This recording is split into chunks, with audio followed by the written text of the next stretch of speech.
Very good morning dear student. प्यारे बच्चों, 11th class student, final exam के लिए आपका लास्ट टॉपिक रह गया था, उसके मैं क्वेश्चंस दे रहा हूँ, इंपॉर्टेंट क्वेश्चंस आप देख लीजिए। जो चैप्टर है कॉनिक सेक्शन और probability. So welcome to the class point, like share and subscribe. Question में फर्स्ट देखिए, find the equation of the circle whose center, find the equation of circle whose center is given and radius is given। तो circle का generally हमारा equation क्या होता है, x minus h plus y minus k equal to r square. ये circle का equation है जिसका सेंटर h और k है और रेडियस r। तो यहाँ ऑलरेडी दे रखा find the equation of the circle whose center is this, यानी h की वैल्यू आपको यहाँ पर पुट कर देनी है -1 और k की value 3 and radius is already given 5।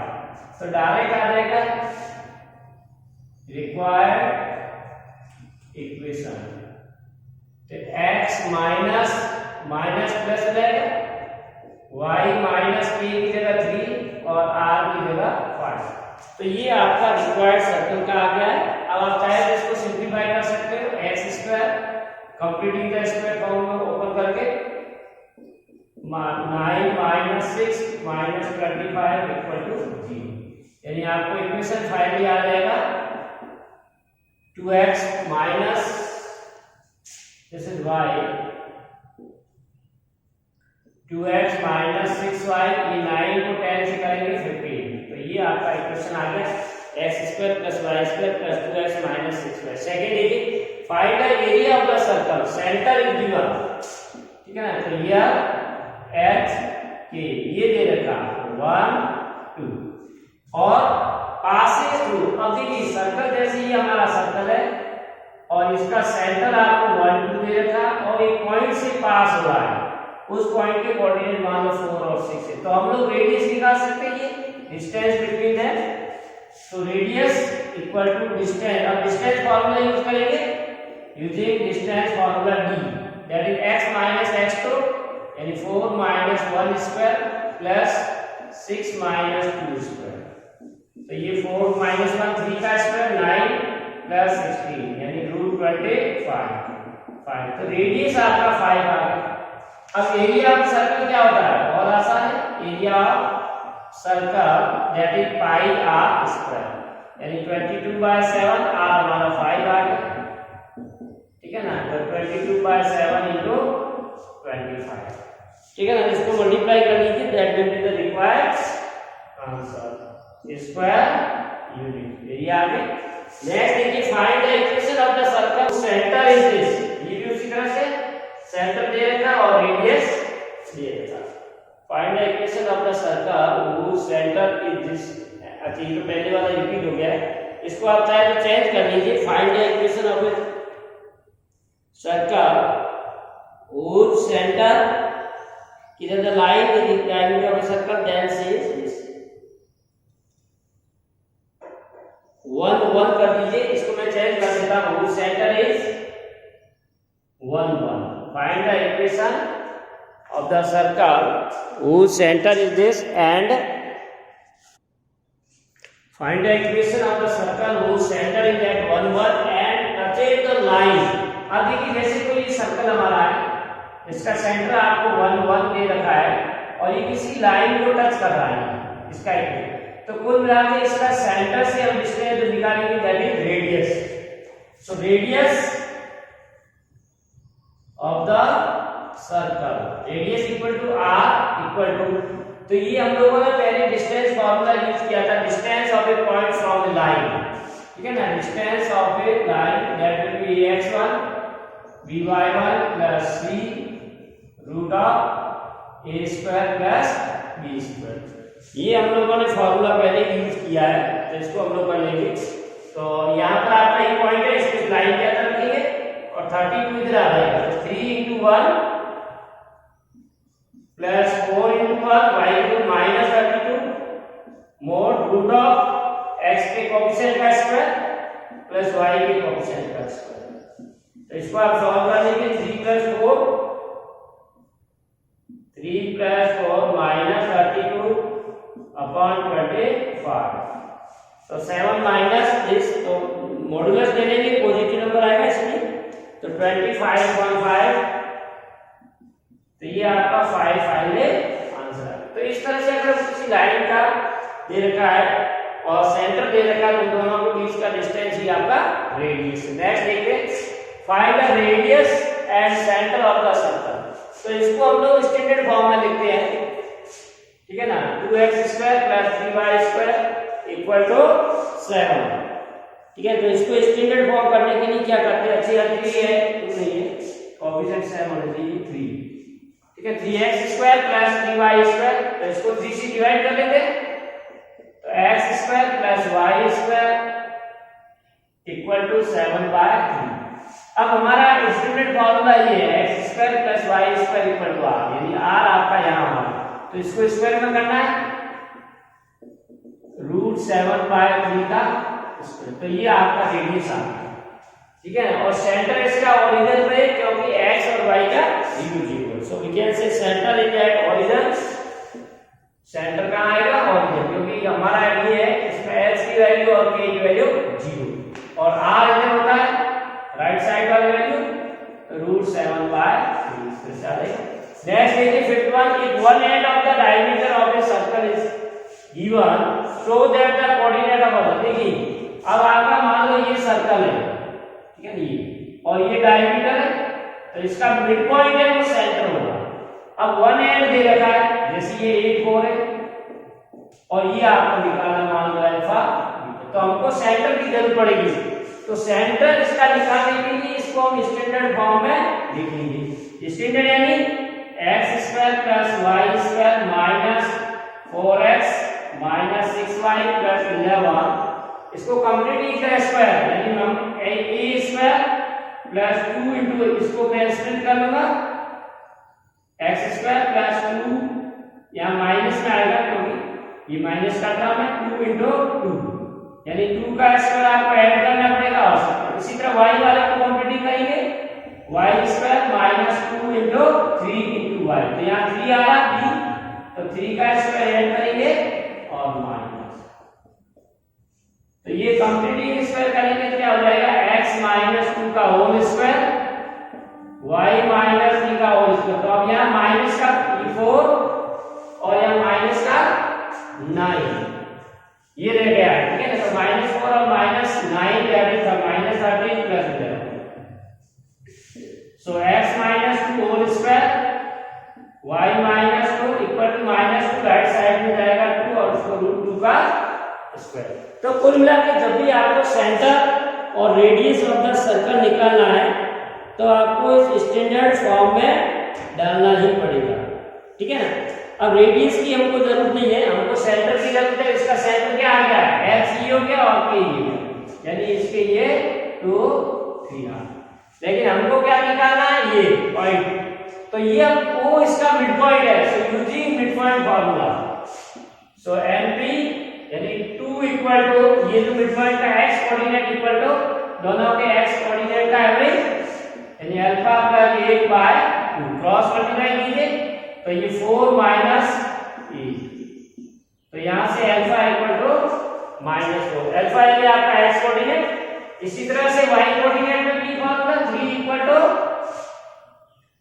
Beta + 4/2, cross multiply तो 6 - 4 2 आ गया, तो इसका कुल मिला के आपका याद है अदर एंड।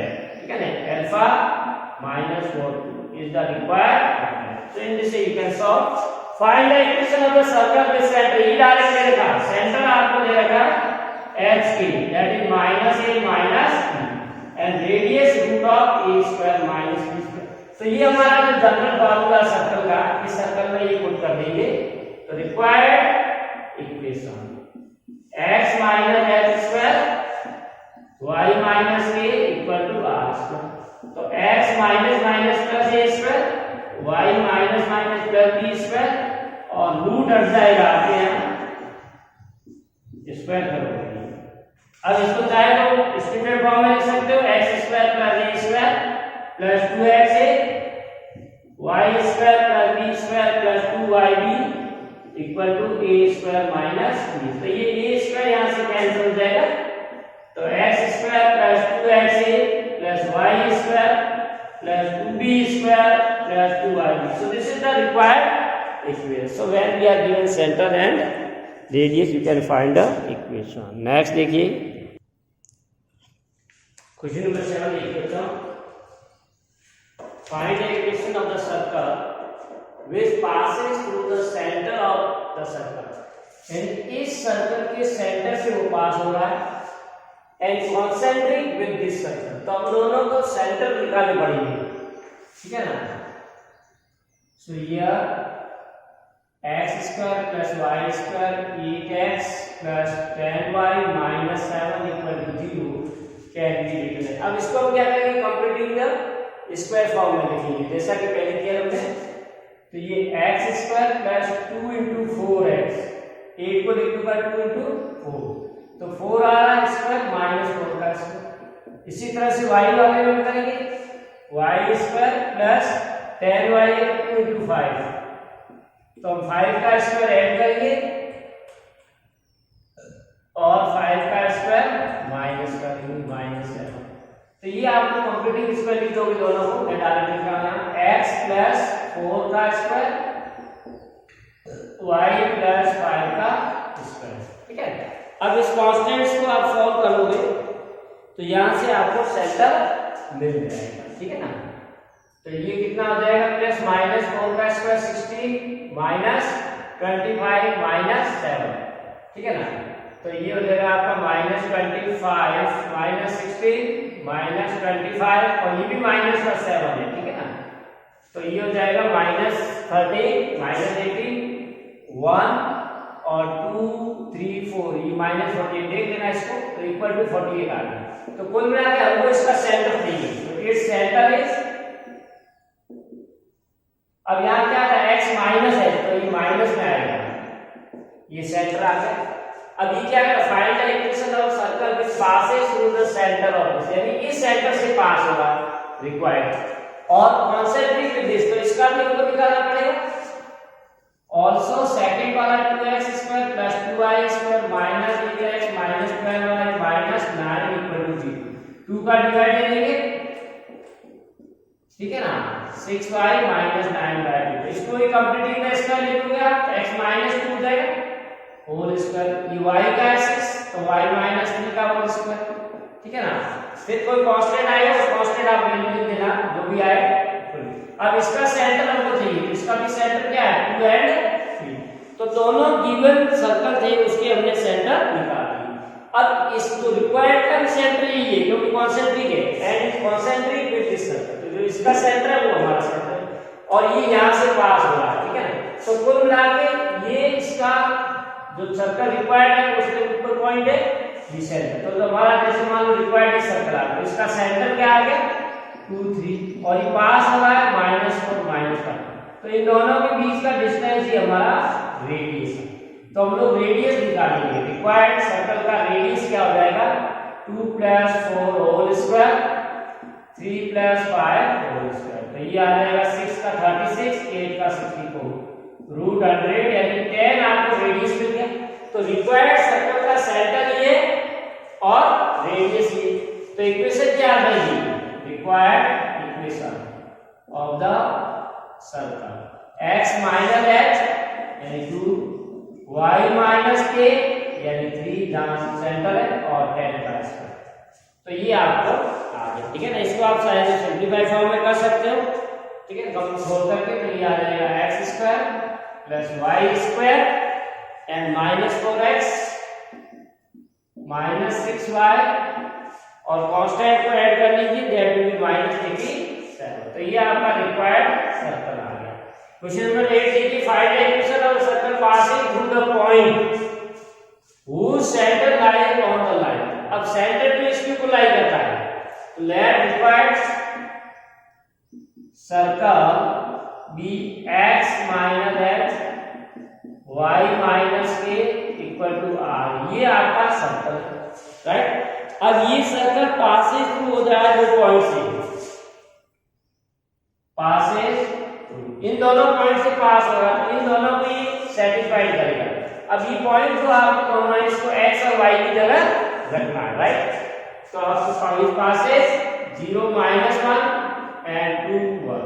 देयरफॉर अब आप पहले इसको रख दीजिए फर्स्ट पॉइंट पे इसमें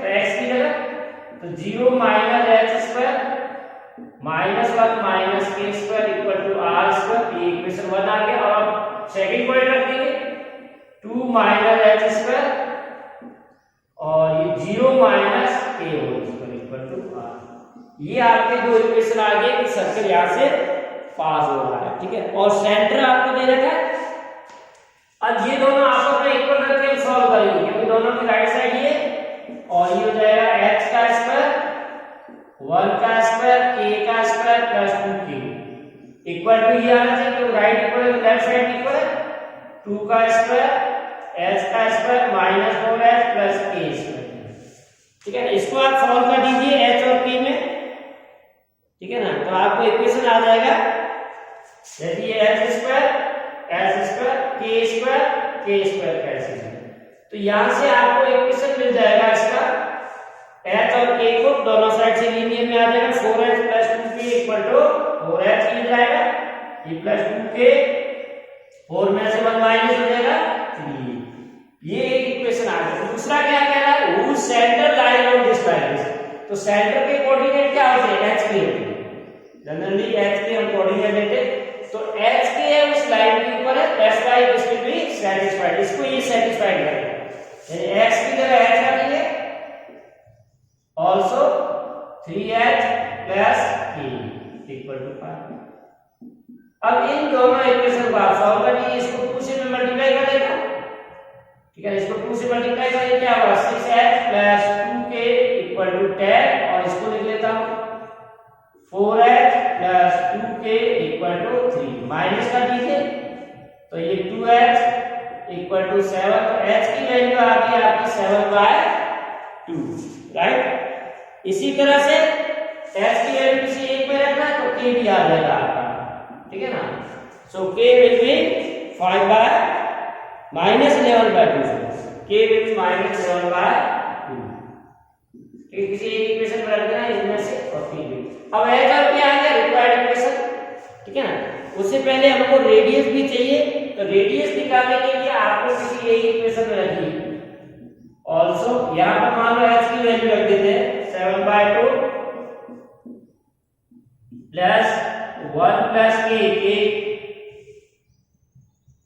माइनस 11/2 होल स्क्वायर। इसको आप सॉल्व करोगे तो रेडियस आ जाएगा, ठीक है। कांस्टेंट है रेडियस, तो आपका रेडियस आ जाएगा 130/4, ठीक है ना। इसको सॉल्व कर लेना, मैं सॉल्व नहीं कर रहा हूं, टाइम लगेगा आपको। 130/4 कैलकुलेशन आप लोग करोगे तो r स्क्वायर की वैल्यू भी आ गई।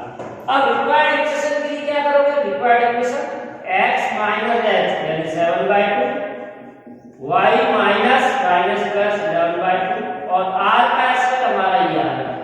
तो ये आपका रिक्वायर्ड इक्वेशन आ गया सर्कल का। इस तरह से सॉल्व कर सकते हैं, ठीक है। नेक्स्ट कह रहा find the equation of the circle which passing through the point 2 4 and having centre at the intersection of the line. तो आपको क्या करना चाहिए find the equation of the circle passing through the point. इस point से पास हो रहा है, ये सेंटर दे रखा है, सॉरी पॉइंट दे रखा है और सेंटर कहां है इंटरसेक्शन ऑफ दिस लाइन। तो इन दो लाइन को हम सॉल्व करेंगे, ठीक है ना। So x minus 2y equal to 5। अब इसको मैं 2 से मल्टीप्लाई कर लेता हूं तो 6x minus 2y equal to 10। अब इसको सॉल्व करने में माइनस दोनों सेम साइन है इसलिए अपोजिट साइन यूज करेंगे, राइट। तो ये क्या हो जाएगा 2y माइनस 2y कैंसिल तो माइनस 5x इक्वल टू -5। तो यहां से x की वैल्यू 1 आ गई, x की वैल्यू यहां रख दीजिए तो y की वैल्यू आ जाएगी, तो y की value -।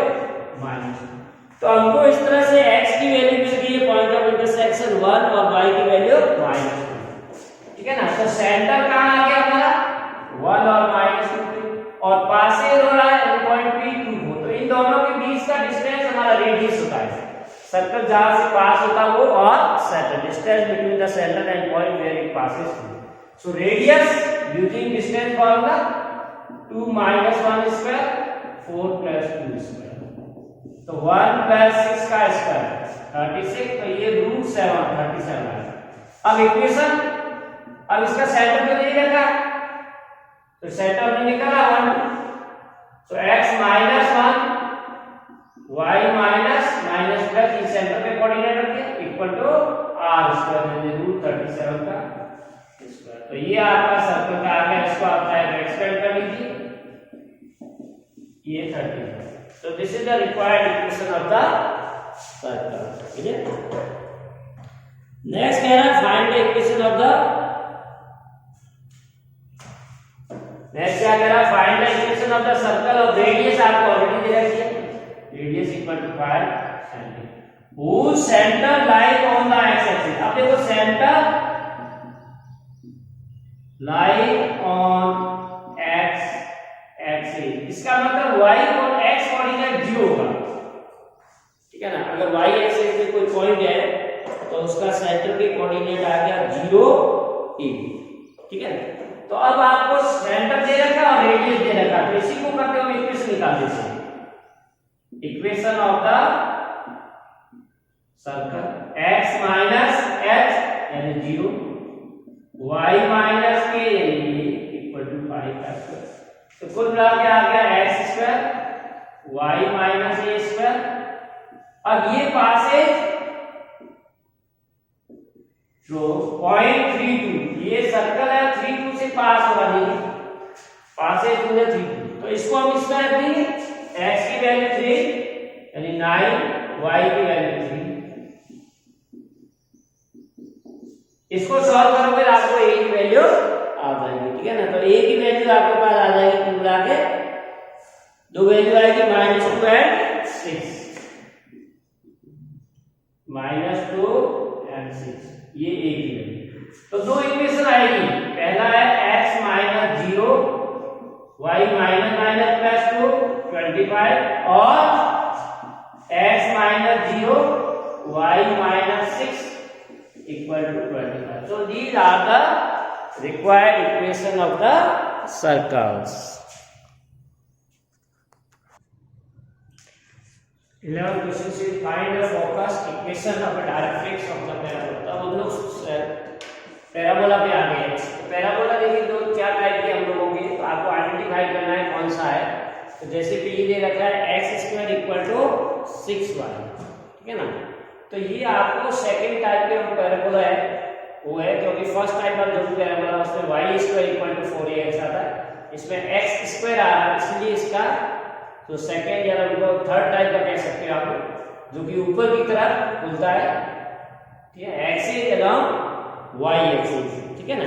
So here we can say the given equation of the parabola is in the form of, it is in the form of x² equal to 4ay। क्यों है? क्योंकि यहां से इसको क्रम से पता चलेगा, अगर x का स्क्वायर है तो y के ऊपर एक्सिस है और y का स्क्वायर है तो x के उल्टा होता है। तो यहां देखिए, अब इसको दोनों को कंपेयर करेंगे, compare with given x² equal to 6y। तो यहाँ y का कोएफिशिएंट 4 है, यहाँ 6 है, तो यहाँ हमको मिल जाएगा 4a इक्वल टू 6। तो यहाँ a की वैल्यू आ जाएगी 6/4 है, 3/2, ये आपका a आ गया, ठीक है ना। तो पैराबोला में a की क्वांटिटी होती है तो a निकालना होता है। तो इस पैराबोला का जो फोकस है वो क्या होता है, 0a होता है, यानी f0 3/2, ठीक है। तो ये आपको इसका फोकस मिल गया है, और इसकी डायरेक्ट्रिक्स है वो क्या होती है, y equal to, third type का है उसका डायरेक्ट्रिक्स क्या होती है, y इक्वल टू -, नीचे होती क्वाड्रेंट y नेगेटिव एक्सिस पे, तो क्या आ जाएगी y इक्वल टू -3/2। तो ये आ गया पैराबोला। नेक्स्ट देखिए, find the equation of the parabola whose centre is at origin, ठीक है। तो इसका भी क्या है, सेंटर है ओरिजिन पे है, तो 0 0 जरूरी होता है, and axis along the x axis. अब axis along the x axis है तो आपको या तो फर्स्ट वाला पैराबोला या सेकंड, देखिए तो फर्स्ट या सेकंड, ये फर्स्ट वाला है, तो फर्स्ट वाला क्वाड्रेंट कौन से में पास होगा, फर्स्ट और फोर्थ। अब ये देखिए दोनों ही पॉजिटिव है, तो ये फर्स्ट क्वाड्रेंट में इसमें होगा नहीं, तो सेकंड टाइप में ही पड़ेगा। तो इसकी मतलब इसका इक्वेशन आपका होगा वो फर्स्ट टाइप पैराबोला का होगा, right. So we can say parabola is in the form of, parabola will be y² equal to 4a। क्यों है पता है, ये आना जरूरी है, y² इक्वल टू 4ax। ये आपको पता होना चाहिए किस टाइप का पैराबोला है और क्यों है, ठीक है। अब ये दे रखा है पासेज टू दिस, ये निकालना आपको, 8 passes through 2 3, तो यहाँ वैल्यू रख देंगे 3 का स्क्वायर, तो ये 9/8, ये आपको a की वैल्यू आ गई। ठीक है, आपने को पैराबोला में सिर्फ a की वैल्यू ही निकालनी है। अब इक्वेशन निकालना, find the equation of the parabola. तो इक्वेशन हमने ये माना, यहाँ पर a की वैल्यू रख देंगे। So required equation y² = 4a की जगह 9/8, तो कुल मिला के y² = ये 9/2x, और आप लिख सकते हैं 2y² = 9x, ये रिक्वायर्ड इक्वेशन। नेक्स्ट देखिए 30, find the focus, directrix and eccentricity of the parabola. तो ये हमारा पैराबोला कौन सा है, 3y² = 8x और y² = 8/3x। So compare with y² = 4ax, तो यहाँ पर आपको 4a की वैल्यू आ गई 8/3, तो a की वैल्यू आएगी 8/3 × 4, दैट इज 2/3, यानी आपको a की वैल्यू मिल गई है 2/3। ठीक है, और ये आपका पैराबोला फर्स्ट टाइप का है, y² = so focus, first type का फोकस क्या होता है, 0a। ठीक है ना, तो x कोऑर्डिनेट आपका आ जाएगा, तो a 0 था, x फर्स्ट टाइप का a 0, तो a की जगह आ गया 2/3 और 0। डायरेक्ट ट्रेस होती है x = -a, सेकंड क्वाड्रेंट, तो x = -2/3, और eccentricity of the parabola that will be always 1। So right, parabola की एसेंट्रिसिटी हमेशा 1 होती है, किसी भी फाइल का हो, तो पैराबोला को आपको कंफ्यूज नहीं होना किसी भी फॉर्म से, पैराबोला की एसेंट्रिसिटी 1। नेक्स्ट देखिए 40, find the equation of the parabola with vertex. अब देखिए डायरेक्ट से आपको क्या दे देती है, y = a = 2, तो ये आपको थर्ड टाइप की पैराबोला की डायरेक्ट्रिक्स है, जिसमें ये दे रखा होता है y² = this। ठीक है ना, तो यहां से आपको आइडिया लग जाएगा कि आपको कौन सा इक्वेशन देना है।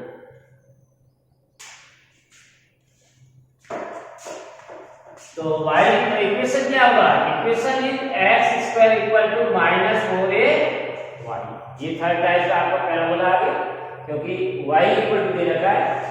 तो अब आपको कैरेक्टरिस्टिक a की वैल्यू दे रखी है 2, तो यहाँ पर a की वैल्यू रख देंगे, x² = -4 × 2 × y, तो x² = -8y, तो ये आपको पैराबोला का इक्वेशन आ गया, x² = -8।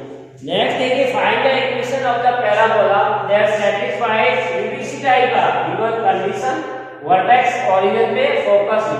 तो कुल मिला के आपके फोकस इसका क्या दे रखा -a0, ठीक है, तो -x कोऑर्डिनेट दे रखा है, तो ये आपका पैराबोला हो गया सेकंड टाइप का, यानी y² = माइनस आएगा। ठीक है ना, तो equation will be y² = -4ax, तो a की वैल्यू कितनी है 2, तो y² -4 2 × x, ये आपका आगे बहुत आसान है, पैराबोला का क्वेश्चन कोई ज्यादा नहीं है, बस आपको कंफ्यूज नहीं होना। अब देखिए इसका एक एप्लीकेशन बेस्ड क्वेश्चन है, वो हम लोग देख लेते हैं। A beam is supported at its center by supports with a 12 cm। अब मैं यहाँ से बना लेता हूँ, जैसे ये आपको एक बीम दे रखी है, ये सपोर्टेड कर रही है 12 सेंटीमीटर टोटल। ठीक है, ये इसका हम सेंटर ले लेंगे पैराबोला का एक्सप्रेशन, ये आपका एक्सिस x जाएगा, इसको y मानेंगे। 12 centimetre load is concentrated at its centre, अब सेंटर पे इसका लोड है, ठीक है, बीम का, ये स्ट्रेस पड़ रही है, ये आपका a आ गया, ये b आ गया। Then a deflection of 3 cm at the center, ये आपको 3 cm डिफ्लेक्शन सेंटर पे जो हो रहा है वो 3 cm हो रहा है। Beam is in the shape of a parabola, how far from the center is the deflection of, अब इस सेंटर से कितनी दूरी पे आपका डिफ्लेक्शन है वो 1 cm का होगा। ठीक है, तो पहले भी क्या 12 × 6 हो जाएगी, ये 6 हो जाएगी। ठीक है ना, अब आपको सेंटर से, ये आपका सेंटर है, यहाँ से कितनी दूरी पे इसका डिफ्लेक्शन 1 सेंटीमीटर होता है, ये डिफ्लेक्शन 1 सेंटीमीटर। जैसे यहाँ थर्ड है, जैसे जैसे जाओगे डिफ्लेक्शन कम होता जाएगा। तो इस सेंटर से कितनी दूरी पे, ये आपको डिस्टेंस निकालना है यहाँ से। जैसे 6 सेंटीमीटर पे 3 का जाएगा, लेकिन इससे पहले ये। तो अगर ऊपर वाला देखिए टोटल 3 है, अगर 1 ये लेंगे तो ये 2 सेंटीमीटर आ जाएगा यहाँ से। ये पॉइंट मान लो, ये इस पॉइंट पे।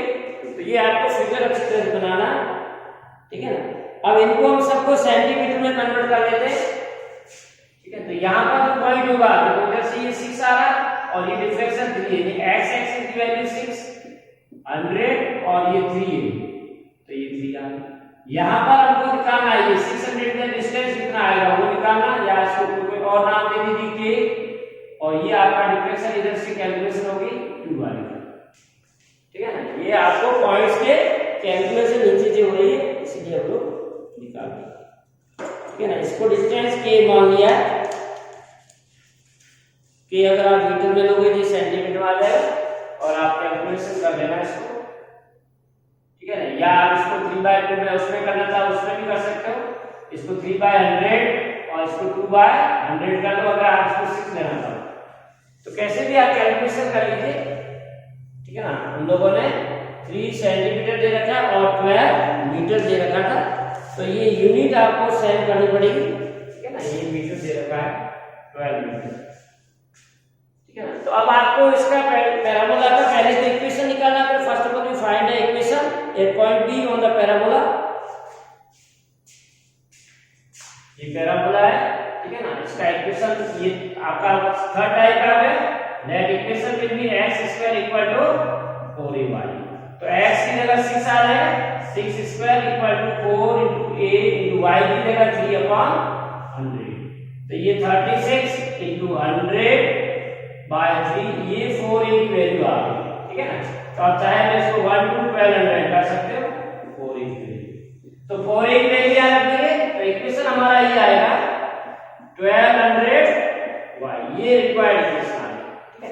अब हमको कितनी दूरी पे ये डिफ्लेक्शन है, ये हमने मान लिया कि के डिस्टेंस पे के लिए।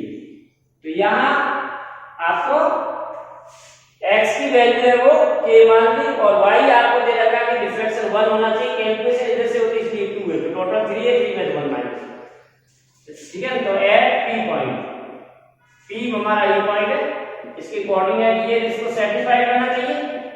x की जगह k² 1200 * 2/100, तो ये k² = 24, तो k = √24 और को 2√6, तो ये आपका आ गया k की वैल्यू 2√6, ठीक है ना। तो ये मीटर में आ गया, तो required answer is 2√6 metre required deflection. So in this way you can use the parabola in daily life situation. Next देखते हैं हम लोग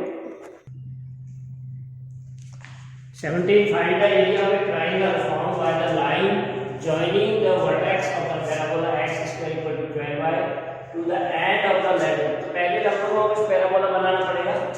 तो ये आपका जैसे पैराबोला आ गया है x² = 12y, तो थर्ड टाइप का पैराबोला है, ये आ गया आपका x² = 12y। तो यहाँ से इसका फोकस मान लो f है, तो लेटस रेक्टम क्या होती है, line passing through the focus and whose end point lies on the parabola, इसको हम एबी को लेटस रेक्टम कहते हैं। तो और इसके सेंटर से जॉइन करते हैं, क्या find the area of the triangle formed by the line joining the vertex of the parabola. ये वर्टेक्स पैराबोला का ओके, इसको और इसके end point of the latus rectum, इसको जॉइन, इस ट्रायंगल का एरिया निकालना। अब एरिया निकालने के लिए आपको ये बेस चाहिए और ये हाइट कितनी है, OF चाहिए और AB चाहिए, ठीक है ना। So we compare x² = 12y with x² = 4a। तो यहाँ से 4a की वैल्यू 12 आ गई, तो कुल मिला के a की वैल्यू 3 आ गई। तो इसके फोकस के कोऑर्डिनेट 1 0 होते हैं, तो ये 3, राइट। तो इसके फोकस के कोऑर्डिनेट आपको मिल जाएंगे y एक्सिस पे, दिस इज 0 3, तो ये 0 3, यानी a की वैल्यू 3 आ गई। तो जब a की वैल्यू 3 आई, इसका मतलब क्या, ये जो हाइट है ये 3 आ गई, ठीक है। और लेटस रेक्टम की लेंथ क्या होती है? लेटस रेक्टम पैराबोला का होता है 4a यानी 12। तो ये जो आपका AB है वो 12 आ गया, ठीक है, AB 12 आ गया, इसकी हाइट है, तो आप एरिया निकाल सकते हैं। So area of triangle ABO equal to 1/2 base into height. तो 1/2 बेस आपका 12 है, हाइट आप 3, हाइट 3 आ जाएगी, तो ये हो जाएगा 6 into 3 यानी 18 स्क्वायर। तो बहुत आसान है, इस तरह से हम इसका एरिया निकाल सकता है। तो ये क्वेश्चन को से पैराबोला से रिलेटेड। अब हम लोग आ जाते हैं इलिप्स में, ठीक है ना। तो इलिप्स में पहला क्वेश्चन देखिए, the vertices of an ellipse are given this and its foci are given +- 0, find the equation. अब देखिए यहाँ आप x कोऑर्डिनेट दोनों ही दे रखे हैं, इसका मतलब फर्स्ट टाइप की इलिप्स है, ठीक है ना। तो रिक्वायर्ड इलिप्स विल बी, या इन द फॉर्म ऑफ लिख सकते हो x² + y²। तो यहां पर a² ग्रेटर देन होगा p², फर्स्ट टाइप, ठीक है। तो coordinate what is the vertices में जो आपका होता है इलिप्स में, तो हम लोग इसको लेते हैं ± a0 लेते हैं। तो इसको आप कंपेयर करोगे, यहां से आपको a की वैल्यू 5 आ जाएगी, और फोकाई को लेते हैं c से ±c, तो इसको कंपेयर करोगे तो आपको c की वैल्यू 4 आ जाएगी। लेकिन हमको वैल्यू किसकी चाहिए? b की। तो इसके लिए हम लोग क्या करेंगे? Using the relation c² equal to क्या होता है? a² - b²। हमको b² चाहिए, तो a² - b²। a यानी 25, 4 का स्क्वायर यानी 16, तो 9। तो b² की वैल्यू भी आ गई, ठीक है ना। तो a² और b² की वैल्यू यहां रखते हैं। तो आपका इक्वेशन a दे रखा है, a का स्क्वायर यानी 25, b का स्क्वायर यानी 9। यहां बदल दो, required equation is x² upon a² यानी 25 + y² अपॉन b यानी 9। ये आपका इक्वेशन आ गया। Find the distance between the foci of the ellipse. इस इलिप्स की फोकी में डिस्टेंस निकालना है। तो फोकी की कोऑर्डिनेट हमने ये लिखा c, और दोनों के बीच का डिस्टेंस है +2c होगा, ठीक है ना। Required equation, so required distance is given by 2c। कुल मिलाकर आपको 2c चाहिए। We are given equation this. अब इसको स्टैंडर्ड फॉर्म में करना हम लोग ऐसे लिख सकते हैं, y² अपॉन 1/4 इक्वल टू 1। यानी आपको यहां से क्या मिल रहा है? a² यहां पर भी पड़ा है, तो a² इक्वल टू 1, और b² की जगह 1/4। तो c² निकालेगा ये भाग, c² equal to a² - b², यानी 1 - 1/4। तो 1/4 3/4, ये आपका c का स्क्वायर। तो c इक्वल टू आ जाएगा √3/2, इसका स्क्वायर रूट करेंगे, c² दे रखा है। अब आपका डिस्टेंस 2c है, तो 2 into √3/2, यानी आपका required distance between two foci of the ellipse is given by √3। Clear?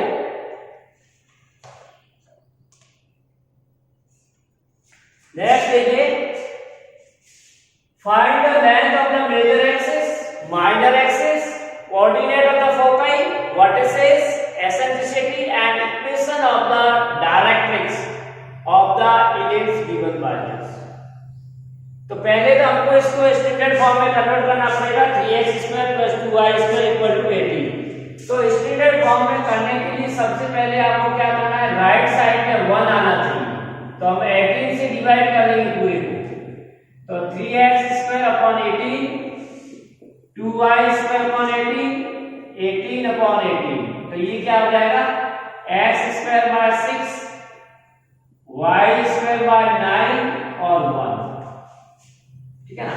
तो ये अब देखिए इसमें क्या सेकंड टाइप का इलिप्स आ गया, क्योंकि y² का कोएफिशिएंट बड़ा है। तो जो हमेशा मेजर एक्सिस होता है वो a² होता है, या बड़ा होता है। तो यहां से a की वैल्यू 3 आ गई, b की वैल्यू √6, ठीक है ना। a और b आ गया है।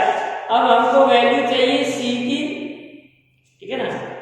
तो c क्या होता है, अभी यूज किया था c square equal to a square minus b square,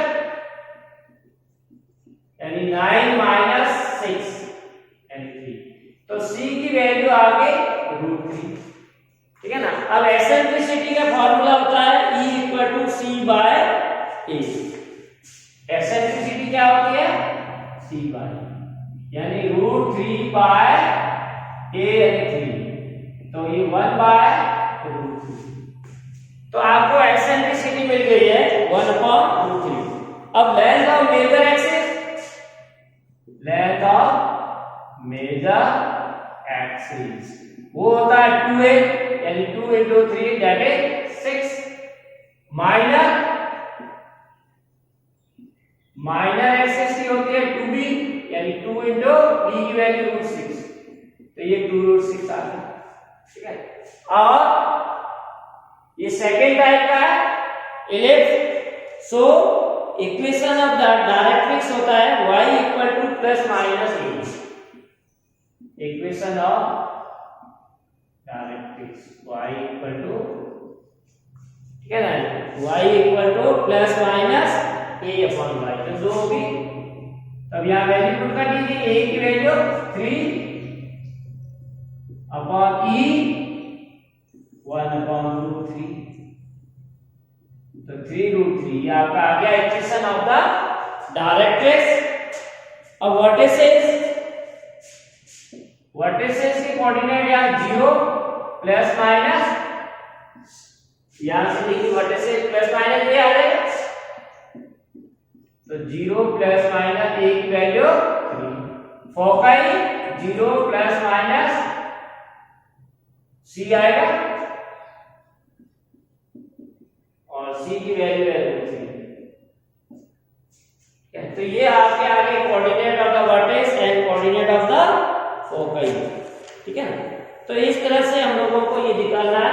next भी देखते हैं, find the equation of the ellipse whose vertices are given। Find the equation of the ellipse whose vertices, अब वर्टिसेस का फॉर्मूला ये और ये सेकंड टाइप है ये, तो b0 plus minus a is equal to b0 plus minus a। तो यहां से a की वैल्यू हमको आ गई 6 एंड एसेंट्रिसिटी आपको दे रखी है c बाई a, वो 1/3। तो यहां पर ये a की वैल्यू रख दो, ठीक है ना। तो c इक्वल टू आ गया 6/3, तो ये c आ गया, तो a की वैल्यू आ गई है और c की वैल्यू भी आ गई है, ठीक है ना। अब हम लोगों को ये यूज करना, b निकालना, तो b square equal to a square minus c square, a यानी 6 का स्क्वायर, b यानी 2 का स्क्वायर 32। तो ये b की वैल्यू भी आ गई हमारे पास, ठीक है ना। So we can find the required.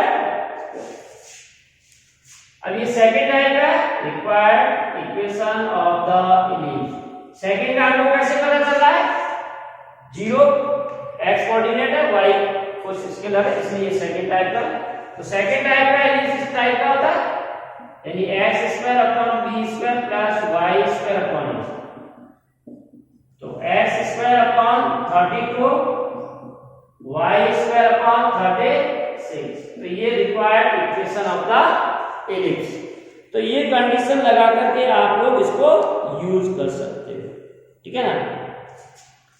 अब देखिए नेक्स्ट, देखिए ये मैन एप्लीकेशन नेक्स्ट क्वेश्चन है, ये man running a race course knows that the sum of its distances from two flat course from him is always 10 meters। यानी एक man है, वो इस तरह से चल रहा है कि उसके डिस्टेंसेस फ्लैग कोर्स से फिक्स्ड है, ठीक है ना। जैसे मान लो 2 फ्लैग दे रखे हैं, ये आपका F1 हो गया, ये F2।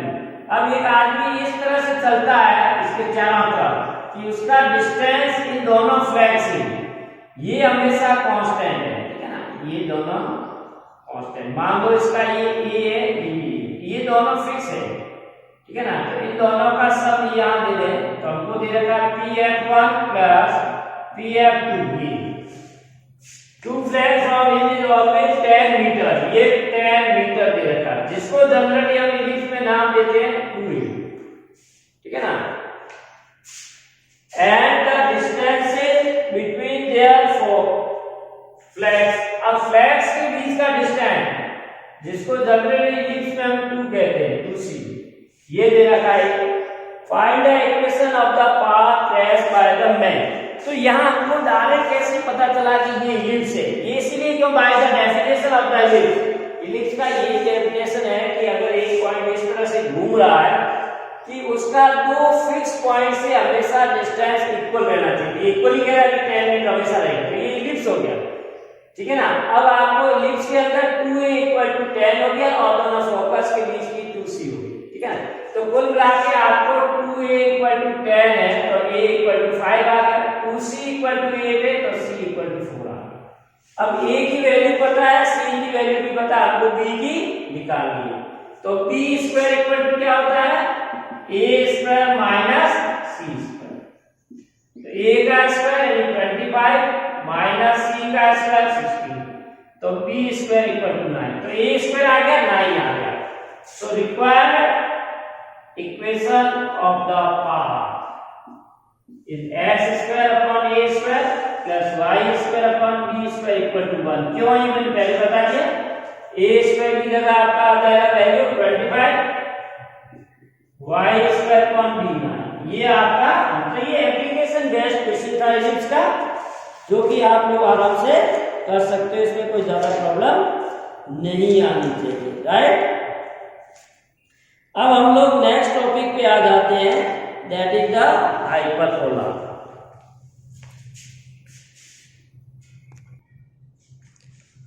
Find the equation 23। देखिए, find the equation of the hyperbola with the vertices at 0। तो वर्टिसेस इसमें भी हम कोऑर्डिनेट वही मानते हैं, 0 + -a, ये दे रखा है 0 + -6, इसका मतलब a की वैल्यू 6 आ, और e आपको दे रखा है 5/3, ठीक है।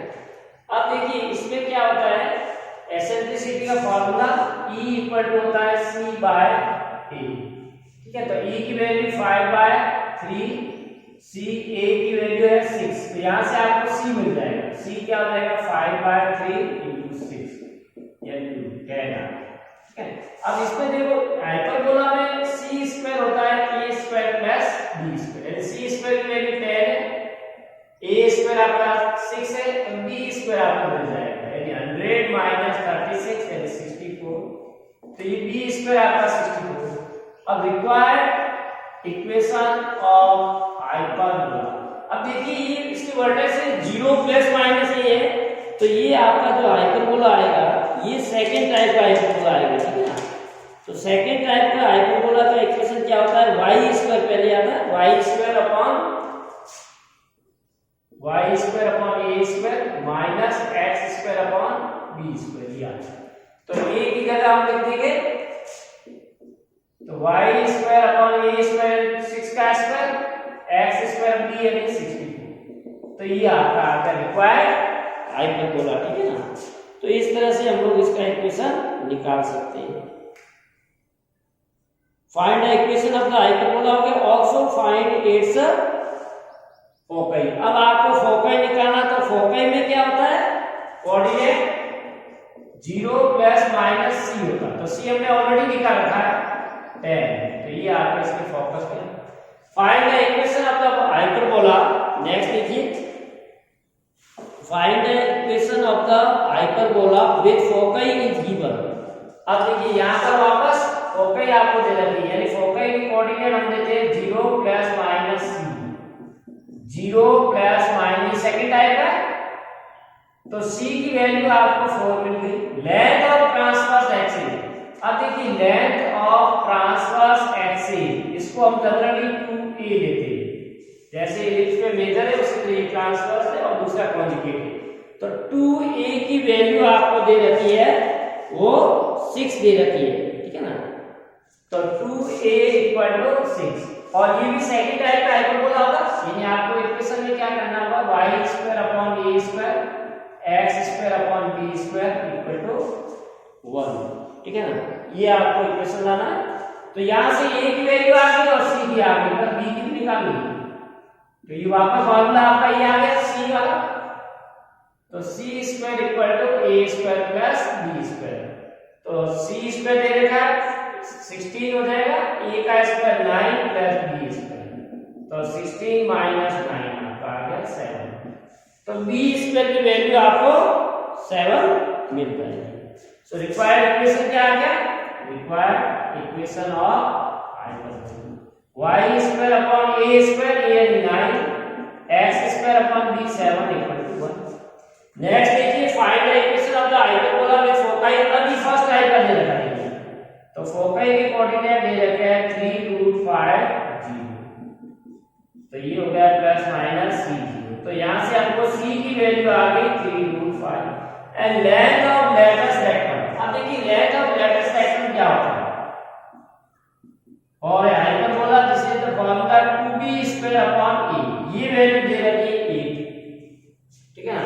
अब यहां से आपको ज्यादा क्या कर सकते हो, b square equal to 8a/2 यानी 4a, ये रिलेशन आया और c ये दे रखा। अब use formula c square equal to a square plus b square, तो c आपको आ गया 3√5, a स्क्वायर निकालना है, b की जगह 4a का स्क्वायर, जब b स्क्वायर दे रखा है तो 4a आ जाएगा, तो ये 3 का स्क्वायर 9 into 5 आ जाएगा, तो 45 माइनस 4a, या इसको हम लोग उधर ले जाएंगे प्लस a स्क्वायर, तो a square plus 4a minus 45 equal to 0। तो कुल मिला के ये आपका एक क्वाड्रेटिक इक्वेशन आ जाएगा, ठीक है ना। तो इस इक्वेशन को आप लोग सॉल्व करोगे, ठीक है ना। तो यहां से आपको सॉल्व करने पे इसका वैल्यू a की वैल्यू आ जाएगी -9 एंड 5। सॉल्व मैं नहीं कर रहा हूं, आपका लीजिए, क्वाड्रेटिक इक्वेशन आपने बहुत सॉल्व की है। तो a की वैल्यू तो आ रही है -9 एंड 5, ठीक है। -9 तो पॉसिबल नहीं हो सकती क्योंकि length of transfer axis can not be negative, तो a की वैल्यू 5 आ गई। अब a की वैल्यू 5 आई है, इसको कैंसिल कर देंगे तो b की वैल्यू आ जाएगी 4 into 5 यानी 20, ठीक है। अभी फर्स्ट टाइप का है, तो फर्स्ट टाइप का क्या होगा, x square upon a square minus y square upon b square equal to 1। तो x स्क्वायर अपॉन a हमारा 5 का 25, y square upon b square आपका 20 आ गया इक्वल टू, तो ये आपका रिक्वायर्ड हाइपरबोला आ गया। नेक्स्ट है find the coordinate of the foci of the hyperbola. तो ये आपको हाइपरबोला दे रखा है, इसको स्टैंडर्ड फॉर्म में करना पड़ेगा आपको। स्टैंडर्ड फॉर्म में पहले राइट साइड में 1 आना है, तो इसको 16 से अब डिवाइड कर लेंगे थोड़ा, यानी y square upon 16 minus x square upon 1 हो जाएगा इक्वल टू 1, ठीक है। तो ये आपका सेकंड टाइप का हाइपरबोला दिख रहा है, compare with y square upon a square x square upon b square equal to 1, ठीक है ना।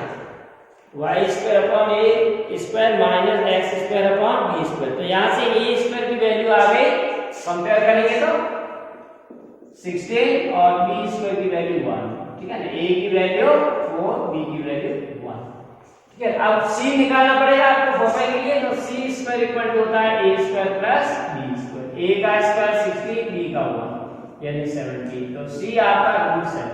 सो coordinate of foci plus minus a and 0, ये फर्स्ट टाइप का, फर्स्ट नहीं सेकंड टाइप का आपका आएगा, y स्क्वायर पहले है, तो plus minus c 0 plus minus c आएगा, तो ये हो जाएगा 0 प्लस माइनस रूट 70, ये आ गया आपका कोऑर्डिनेट ऑफ फोकाई, ठीक है ना। नेक्स्ट देखिए find the equation of the hyperbola with e is given at √2 and distance between the focal. अब देखिए ई दे रखा है ई इक्वल टू √2, तो ई क्या आता है c बाय ए, और डिस्टेंस बिटवीन फोकल को हम 2c लेते हैं, वो आपको c दे रखा है, तो c की वैल्यू आ गई है, तो √2 इक्वल टू 8 बाय ए, तो यहां से आपको a मिल जाएगा 8/√2। अब इसको आप चाहे तो 4 × 2 लिखोगे, 4√2 आ जाएगा, ठीक है ना, एक भी कैंसिल हो जाएगा, तो a की वैल्यू आ गई, c की आ गई, b की निकाल। सो c² equal to a² plus b², तो a² की वैल्यू आ जाएगी 4√2², a आपको दे रखा है, a अपने निकाल लिया है, सो c 8 है, उल्टा लिख दिया 8², ये 4√2² प्लस b², तो 64 माइनस 4 का स्क्वायर 16 32, तो यहां से b² की वैल्यू भी आपको 32 मिल जाएगी, ठीक है ना। तो a² की वैल्यू b यही है 32 और b² की वैल्यू भी है 32, तो इक्वेशन क्या आएगा, ठीक है ना। इसका इक्वेशन हम लोग लेंगे फर्स्ट टाइप में, that is x² upon a² minus y² equal to 1, that is x² upon 32 y² upon 32 equal to 1, और आप ऐसे भी लिख सकते हो x² minus y² equal to 1। तो ये आपके कॉनिक सेक्शन से हमने 27 क्वेश्चन इंपोर्टेंट लिख लिए। अब हम लोग आ जाते हैं प्रोबेबिलिटी पे।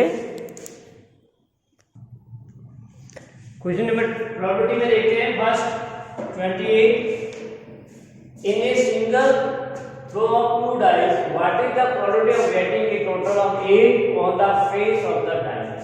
तो देखिए सिंगल थ्रो ऑफ 2 डाइस, तो total possible outcome when we throw 2 dice 1 times, तो ns आपका 36 है total possible outcome, that is total possible outcomes आपका 36 आ गया। अब सम ऑफ 8 आने की फेवरेबल आउटकम, तो फेवरेबल आउटकम्स, तो 8 किस किस में आएगा, जैसे पहले 2 और 6 हो गया, 6 और 2 हो गया, 3 और 5, 5 और 3, 4 और 4, ठीक है ना। तो 1 2 3 4 5 आपके फेवरेबल है, that is 5 cases. So probability of sum A, formula हमारा है favourable outcome upon total possible outcome, favourable 5 है, टोटल 36, तो ये बहुत आसान सा क्वेश्चन है। If E and F are events such that P दे रखा, PF दे रखा, P E and F दे रखा, E और F, देखिए तो सेट थ्योरी में एंड का मीनिंग हम क्या करते हैं, E union F equal to है PE plus PF minus PE intersection F, तो जहां एंड आता वहां इंटरसेक्शन यूज करते हैं और जहां और आता वहां यूनियन यूज करते हैं। तो आपको ये निकालना E और F, यानी E यूनियन F निकालना, तो ये निकालना, ठीक है ना। तो इसकी वैल्यू PE 1/4, PF 1/2, 8, तो इसको आप सॉल्व कर लीजिए, h से 8 आ जाएगा, तो 2 + 4 - 1/8, तो 5/8 आ गया, राइट। नेक्स्ट देखिए an urn content 5 blue and unknown number of x red है, यानी एक अर्न के अंदर 5 के ब्लू है और x रेड है, ठीक है ना। तो ब्लू कितनी हो गई 5 और रेड x, तो total number of balls, total balls कितनी है x + 5। अब कह रहा है if the probability of both being a blue आने की प्रोबेबिलिटी होगा आपको 5/4। अब 2 बॉल ड्रॉ कर रहे हैं, ठीक है ना, ये ध्यान रखना है, 2 बॉल ड्रॉ कर रहे हैं, सो फेवरेबल आउटकम्स 5C2, ये फेवरेबल है, ठीक है ना। अब टोटल पॉसिबल आउटकम, यानी टोटल हमारे पास बोल कितनी है 5 + x, इसमें से आपको 2 करना, so by the given condition given condition. तो 5c2 upon total 5 plus x equal to होना चाहिए 5/40। ठीक है, तो इसको आप कॉम्बिनेशन आपको आता है, इसको सॉल्व कर दोगे तो ये 5c2 की वैल्यू आ जाएगी 5/5 × 4 और इसका कॉम्बिनेशन सॉल्व करोगे जाएगा क्वाड्रेटिक में 5 प्लस x और 4 plus x equal to 5/40। Cross multiply कीजिए तो क्वाड्रेटिक इक्वेशन बन जाएगा आपके सामने x² + 9x माइनस 36। अभी कंप्लीटिंग द स्क्वायर या squaring the middle term solve करोगे तो x की दो वैल्यू आएगी 3 एंड -12। तो -12 रिजल्ट है तो आपके 3 रेड बोला है, ठीक है ना। तो x की वैल्यू नेक्स्ट देखते हैं, ये भी पहले जैसे है, इसकी जैसे ये p n A bar inverse होता है, p दे रखा 1/4, pf दे रखा 1/2 and pe intersect f, then find p not e and not f। आपको क्या निकालना, p e not intersection f not। तो डी मार्गन्स का सी क्या होता, p e union f not और ये क्या होता 1 - p e यूनियन f। तो ये आपको डी मार्गन्स का यूज होना चाहिए, ठीक है ना, 1 माइनस निकालना। तो अब हम लोगों को पहले से ही पता है e यूनियन f, या तो यहां से लिख लो या वापस सॉल्व कर लो। p e यूनियन f निकालना पड़ेगा पहले, सो p plus pf minus p e intersection f। तो ये आ जाएगा 1/4 1/2 1/8। ये हमने ऊपर किया कैलकुलेशन 5/8 आया। अब हमारा जो आ रहा है probability of e not intersection f not, ये आ रहा 1 - p e यूनियन f यानी 1 - 5/8। तो इसका आंसर आपका आ गया 3/8, राइट। अब देखिए नेक्स्ट बार 32 देखिए, 2 unmatched dies are thrown, find the probability that neither a doublet nor a total। अब इसमें दो केस है, doublet nor a total of 10 will appear। ना तो डबलेट होना चाहिए ना ही 10 आना चाहिए उसका सम। तो पहले दो इवेंट मान लेते हैं, ठीक है ना। So let E be the event we get doublet and F be the event that sum is 10। तो देखो प्रोबेबिलिटी ऑफ E कितनी होगी, प्रोबेबिलिटी ऑफ E यानी डबलेट की आपको पता है 2 डाइस रहेंगे तो 6/36 1/6, ठीक है। ए सम ऑफ 10, अब देखो सम ऑफ 10 के लिए फेवरेबल आउटकम क्या क्या होगा, जैसे इस तरह से है तो f के आउटकम क्या सम 10 होना चाहिए, तो 5 5 हो गया पहला, तो 4 6,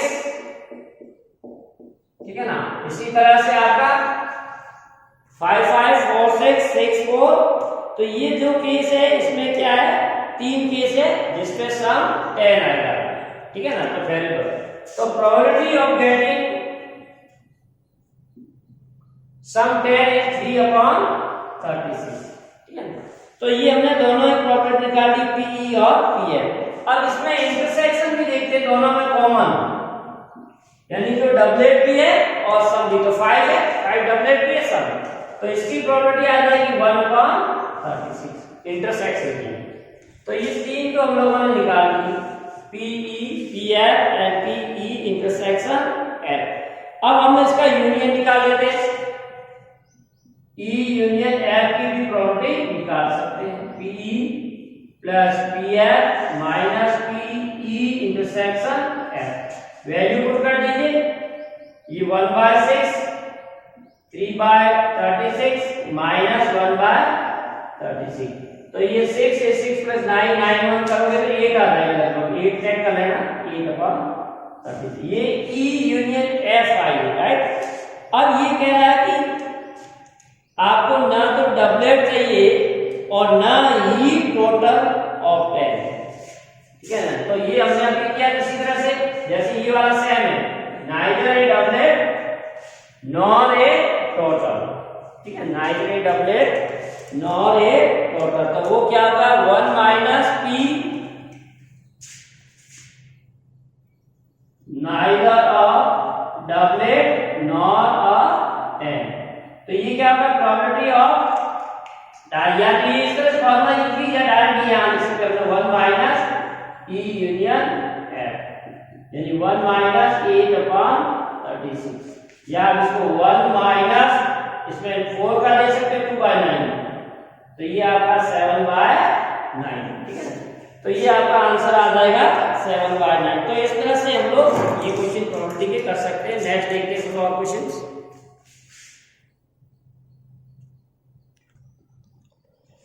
नेक्स्ट देखिए 33 प्रॉपर्टी का। The student Anil and Ashima appeared in an examination. एक एग्जाम में appear दोनों स्टूडेंट होता है। The probability that Anil and Ashima will qualify है, अनिल और असीमा क्वालिफाई करेंगे उसकी प्रोबेबिलिटी आपको दे रखी है। And at least one of them will qualify the exam with the probability. उनमें से अगर एक कम से कम एक करेगा उसकी प्रोबेबिलिटी दे रखी है। Find the probability that only one of them will qualify the exam. Only one of them.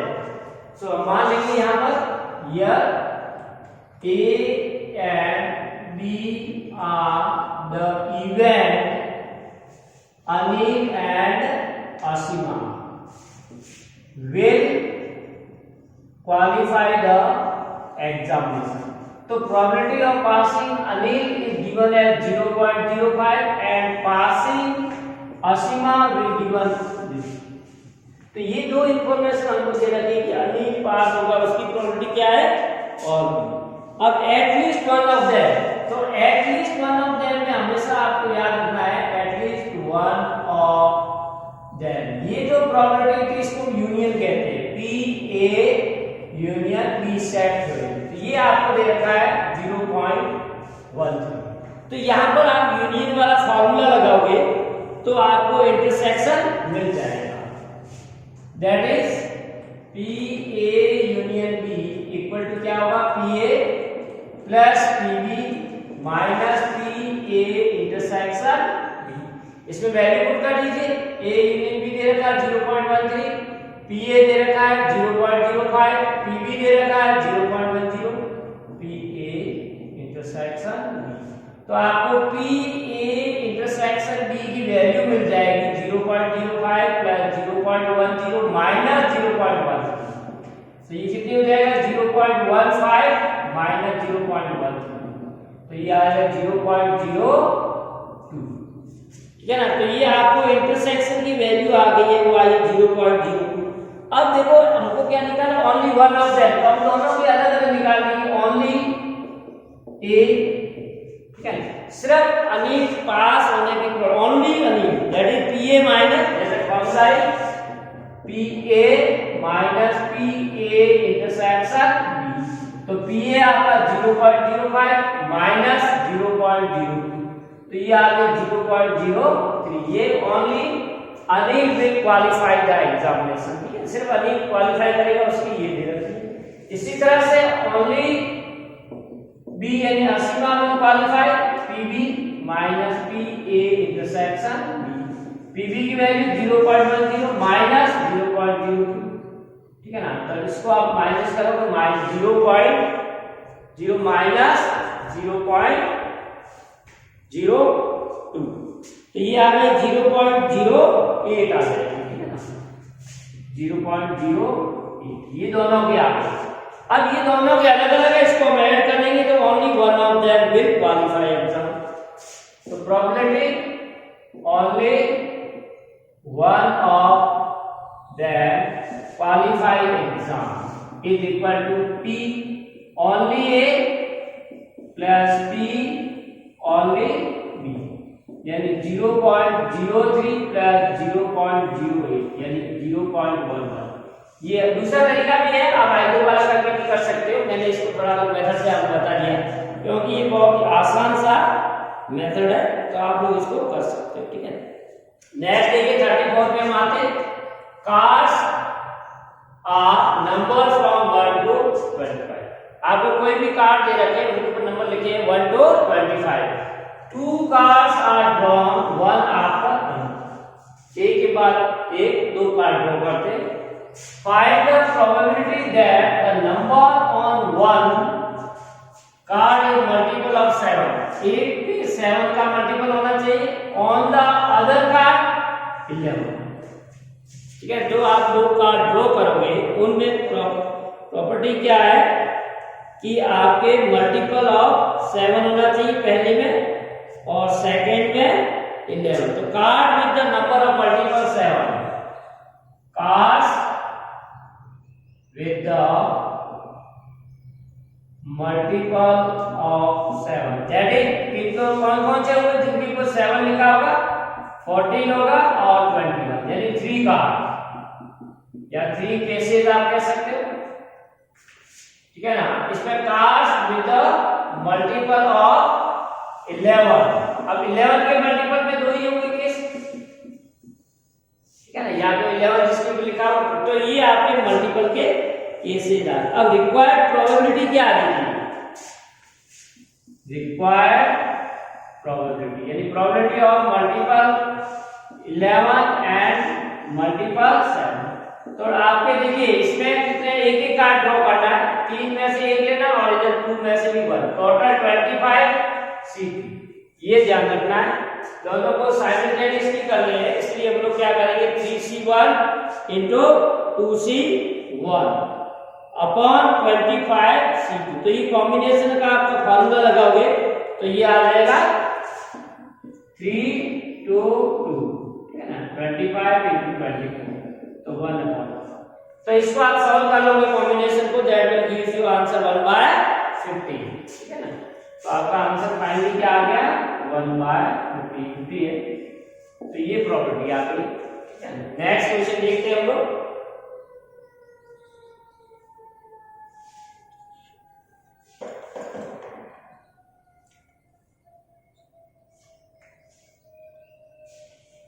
Two cards are drawn at random from a pack of a card. Find the probability that both cards are of black। या तो दोनों ही black होने चाहिए और they are pink, ठीक है ना। यानी जो हमारा 52 कार्ड है, 2 cards are drawn at random from a pack of cards। Find the probability that both cards are या तो ब्लैक होने चाहिए या pink। तो यहाँ पर 2 इवेंट ले लेंगे A and B। 2 cards are of black, left A क्या है 2 कार्ड्स आर ब्लैक और बी क्या है 2 कार्ड्स आर ऑफ क्वीन। ये दो हमने इवेंट मान लिए। अब ये कह रहा है कि और यानी यूनियन, आपको क्या निकालना है, और का मतलब होता है यूनियन, यानी आपको पी ए यूनियन बी निकालना है। या तो कार्ड ब्लैक होना चाहिए या यूनियन। तो इसका फॉर्मूला क्या है, P A union B is equal to P A plus P B minus P A intersection B, right. ये हम लोग फॉर्मूला यूज करेंगे। अब देखिए ये हमारा क्या है ब्लैक कार्ड। तो फेवरेबल आउटकम आप चाहे तो अलग से कर सकते हो, यहाँ पर P A favourable to black निकालने 26 में से 26 C2 और टोटल 52 C2 और क्वीन निकालने, क्वीन 4 ही होती है अपॉन 52 C2। अब जो क्वीन है और ब्लैक भी है वो 2 है, तो इनमें कॉमन की प्रॉपर्टी क्या बनेगी A इंटरसेक्शन B। तो 2C2 2 ही निकालना, 2 ही ब्लैक भी है और 52 C2, ठीक है ना। इन तीनों को हम लोग फॉर्मूले में रख देंगे। तो यहाँ लीजिए पी ए कितना है हमारा 26 C2 अपॉन 52 C2, ये आ गया 4 C2 अपॉन 52 C2 और ये आ गया 2 C2 अपॉन 52 C2। तो इसको आप कॉम्बिनेशन निकाल के सॉल्व कर सकते हो, that will give you 325 plus 6 minus 1। Direct हम कर रहे हैं इसको 325 plus 6 325 plus 6 minus 1 0.24 into 25, right. Calculation आपका लेटर में आता है 55.225। तो ये आपको आइडिया हो गया होगा किस तरह से हमने क्वेश्चन सॉल्व किया, right. 55/221, right.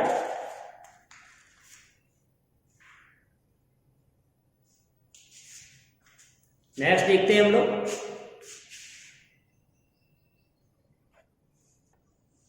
So dear student, this is all about today's class. Thanks for watching. Have a nice day और all the best for exam में अच्छा करिए।